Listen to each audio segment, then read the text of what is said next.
Assalamualaikum semua. Okey, hari ini cikgu akan meneruskan tajuk baru untuk tingkatan 3, iaitu bab 5 berkenaan mengenai pentadbiran barat di Sarawak dan Sabah.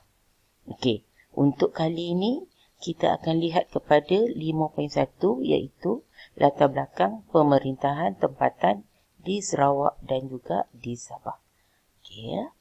Akhirnya ini tajuk barulah untuk bab 5 ni, sebab kita akan mula meneroka mengenai sejarah Sarawak dan juga Sabah. Okey. Untuk bahagian ni kita akan tengok dulu dalam aspek sistem pemerintahan tempatan. Okey. Bagi dalam sistem pemerintahan tempatan dekat Sabah Sarawak ni, kita akan lihat kepada sistem kesukuan. Dia mengamalkan sistem kesukuan. Sistem kesukuan ni kalau kita lihat, dia merupakan asas penting untuk asas pentingnya ialah dia ada pegangan dan kepatuhan kepada adat. Jadi kalau sistem kesukuan ni, dia mesti akan ada kaitan dengan adat dalam masyarakat ni, sebab adat ni merupakan asas penting kepada sistem kesukuan ni. Okey, kita pergi dulu kepada sistem kesukuan di Sarawak. Antara masyarakat di Sarawak yang mengamalkan sistem kesukuan ni ialah masyarakat Iban, masyarakat Bidayuh, Kenyah, Kelabit dan Kayan. Manakala macam cikgu kata tadi, untuk penekanan dia lebih kepada kepatuhan kepada adat. Ingat sistem kesukuan ni asas dia adalah kepatuhannya kepada adat dalam masyarakat ni. Manakala bagi masyarakat Iban ni, untuk masyarakat Iban, pemimpin utamanya dikenali sebagai tuai rumah. Tuai rumah ni merupakan semua autoriti lah, yang ada kuasa penuh lah terhadap masyarakat pada waktu ni. Malah pemilihan ketua ni, pemimpin ni kan, dia bukan sekadar ikut keturunan sahaja. Dia juga akan dilihat berdasarkan kepada kebolehan peribadi seseorang pemimpin tersebut. Jadi maksudnya di sini, jika dia mempunyai kepribadian yang bagus, maka dia juga layak untuk dipilih untuk menjadi pemimpin. Jadi bukan sekadar kepada keturunan je, ikut keturunan je. Okey. Gelaran-gelaran ketua pemimpin-pemimpin ni, okey, kita lihat pada setiap masyarakat yang ada. Ketua untuk Bidayuh, untuk masyarakat Bidayuh, dikenali sebagai tua kapung. Manakala bagi Kenyah pula, dikenali sebagai peran lepo. Untuk masyarakat Kayan, dikenali sebagai kelunan marin. Bagi Melanau, dikenali sebagai menteri. Jadi, kita lihat di sini, pemimpin ni yang dipilih ni, biasanya pemimpin yang dipilih ni, dia menjadi orang tengah untuk menyelesaikan pertelingkahan penduduk. Dan dia juga, kita kata pemimpin ni juga, dia mesti memastikan keharmonian penduduk ni, kita kata dalam masyarakat ni berkekalan. Maksudnya secara tidak langsung akan menyebabkan masyarakat ni akan lebih kita kata bekerjasama, tolak ansur, dan juga tidak berlakulah sebarang pergaduhan di situ. Okey. Kemudiannya kita lihat pula sistem kesukuan di Sabah. Sama juga sistem kesukuan di Sabah pun, dia juga mesti berasaskan kepada, kita kata apa, kepatuhan kepada adat dalam masyarakat tersebut. Okey, jadi antara masyarakat yang diamalkan, masyarakat yang mengamalkan sistem kesukuan di Sabah ni ialah Kadazan Dusun, Murut dan juga Bajau. Jadi, pegangan adat ni dia menjadi alat kawalan sosiopolitik yang berkesan. Kan, cikgu katakan tadi kan, adat ni apa tadi? Asas penting kepada sesuatu masyarakat tersebut dalam sistem kesukuan ni lah. Dan bagi masyarakat di Sabah pula, pemimpinnya dikenali sebagai orang tua. Ini pemimpin dekat Sabah dikenali sebagai orang tua ataupun kita kata ketua kampung lah. Dan tugas dia sama juga macam di Sarawak, iaitu menyelesaikan pertikaian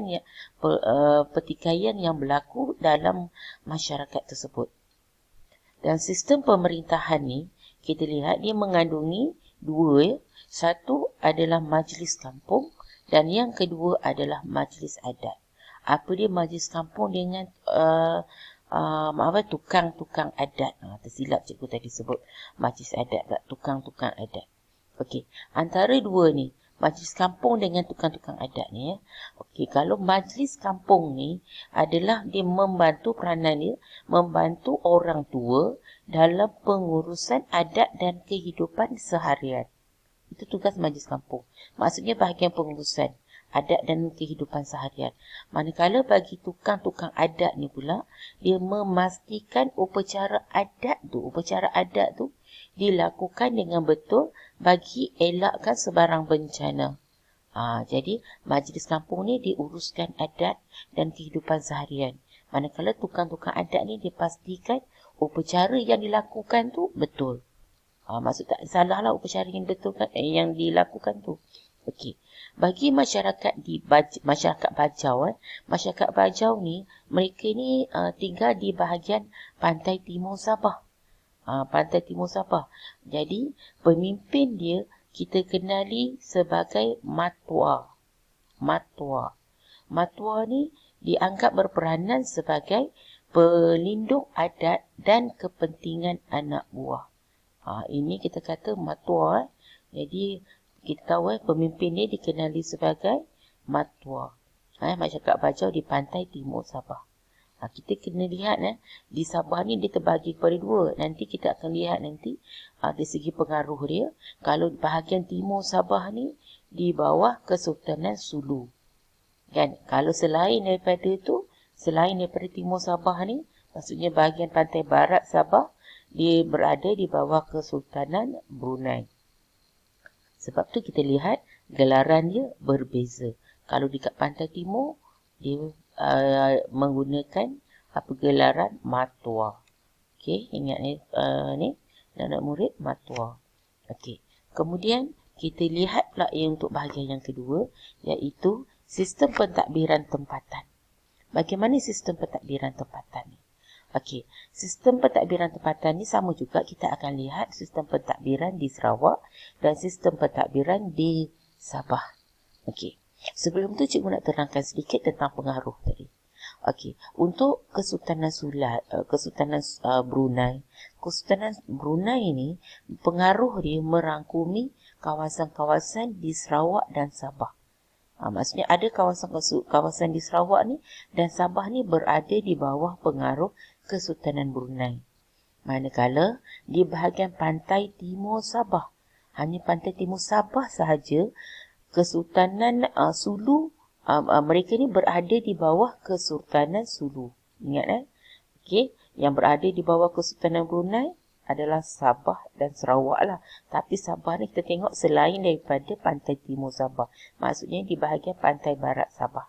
Manakala Kesultanan Sulu ni mempunyai pengaruh dia di bawah, kita kata pengaruhnya ke atas pantai timur Sabah. Okey. Untuk kita pergi dulu untuk yang pertama, sistem pentadbiran Sarawak ni. Sistem pentadbiran di Sarawak ni dipengaruhi oleh pentadbiran Kesultanan Brunei. Tadi Kesultanan Brunei dekat Sarawak. Okey, pentadbiran ni kita tengok ada 3 bentuk. Satu, kita kenali sebagai Sungai Kerajaan. 2, Sungai Tuling. 3, Sungai Kuripan. Jadi kawasan Sungai Sarawak ni ditadbir oleh Datuk Patinggi, Datuk Bandar dan juga Datuk Temenggung. Mereka ni merupakan wakil daripada Sultan Brunei. Manakala kawasan pedalaman pula ditadbir oleh orang kaya atau kita kenal sebagai OK. Contoh OK yang kenal kat sini, kita ada OK Betty dekat Padih, OK Antau dekat Ribas, OK Jugah dekat Lundu, OK Gasing di Sekerang. Jadi, kuasa Kesultanan Brunei di Sarawak ni berasaskan kepada sistem penguasaan tanah. Ya, penguasaan tanah. Okey. Kemudian sistem kedatuan di Sarawak. Kedatuan di Sarawak ni, kita lihat dia merupakan sistem pemerintahan tradisi masyarakat Melayu Sarawak dan berpusat dia adalah di sekitar Sungai Sarawak. Jadi, kerajaan-kerajaan awal ni yang wujud di Sarawak ni, contohnya kerajaan-kerajaan awal yang wujud di Sarawak ni, maksudnya yang dia mengamalkannya lah, adalah kerajaan-kerajaan awal yang wujud di Sarawak. Contoh, kita tengok kerajaan Sawaku yang terletak di Sungai Sarawak, ditadbir oleh Datu Merpati Jepang. Jadi, keturunan Datu Merpati Jepang ni, secara turun-temurunlah akan menguasai pentadbiran wilayah tersebut. Dan mereka memakai gelaran Datuk Patinggi, Datuk Bendahara atau kenali sebagai Datuk Bandar dan juga Datuk Temenggung. Semasa pemerintahan Kesultanan Brunei, kita lihat golongan pembesar ni dia menjadi wakil Sultan Brunei semasa Brunei di bawah pengaruh Brunei dia jadi wakil Sultan Brunei. Walaupun dia berlaku di sini wakil Sultan Brunei, tapi mereka ni berkuasa penuh di dalam pentadbiran Sarawak. So kiranya di sini tanpa sebarang campur tangan daripada Sultan Brunei. Malah mereka lah yang bertanggungjawab untuk menjalankan pentadbiran dan membangunkan Sarawak. Ini kita kata sistem kedatuan di Sarawak. So, kita lihat pula dalam aspek sistem pentadbiran tempatan, tapi di Sabah pula. Bagaimana pula keadaan di Sabah? Okey, di Sabah, di sebelah pantai barat, cikgu dah cakap tadi, sebelah pantai barat ni di bawah Kesultanan Brunei. Manakala di bahagian timur, Kesultanan Sulu. Okey, jadi kuasa Kesultanan Brunei ini berasaskan kepada sistem penguasaan tanah. Sama kan macam kat Sarawak tadi, di bawah Kesultanan Brunei. Kan? Pentadbiran dijalankan oleh pembesar tempatan. Di sini dialah yang menjadi wakil kepada sultan atau pembesar yang dikenali juga sebagai pangeran untuk memiliki wilayah tersebut. Tapi bagi Kesultanan Sulu pula, Sultan Sulu ni kalau kita lihat, dia memiliki semua tanah di bawah pengaruh dia dan pemerintahan dia adalah diwakilkan Datu. Maksudnya Datu, wakil dia adalah Datu. Okey, kuasa Datu ni pula, dia bergantung kepada bilangan dia. Kita kuasa ni kan banyak mana kan. Bergantung kepada bilangan hamba yang dimiliki dia, iaitu pengikut dia lah. Dan satu lagi, yang kedua adalah kemampuannya untuk hantar ufti kepada Sultan secara tetap. Ini menunjukkan kuasa Datu tersebut. Kan, berapa banyak milikan hamba yang dia ada dan juga kemampuan dia hantar ufti secara tetap kepada Sultan. Dan golongan Datu ni sebenarnya dia menjalankan pentadbiran di pantai timur Sabah dan golongan Datu yang menjalankan pentadbiran ni dikenali sebagai sistem Datu. Okey. Kemudian kita lihat di Sabah dia ada sistem ketua bebas. Sistem ketua bebas ni sebenarnya sistem ni dijalankan di kawasan di mana kuasa Sultan Brunei dengan Sulu agak lemah dan tidak berkesan pada abad ke-17 dan 18. Dia bergantung kepada kemampuan individu untuk memerintah kawasan tersebut. Jadi kita lihat di sini, ketua bebas ni dia muncul apabila adanya sikap berani dan keperwiraan seseorang tokoh yang kita kata yang dia ni beranilah untuk mencabar kewibawaan sultan di kawasan tersebut. Jadi majoriti ni biasanya mereka ni dia mempunyai pertalian keluarga lah dengan Sultan Sulu ataupun Sultan Brunei.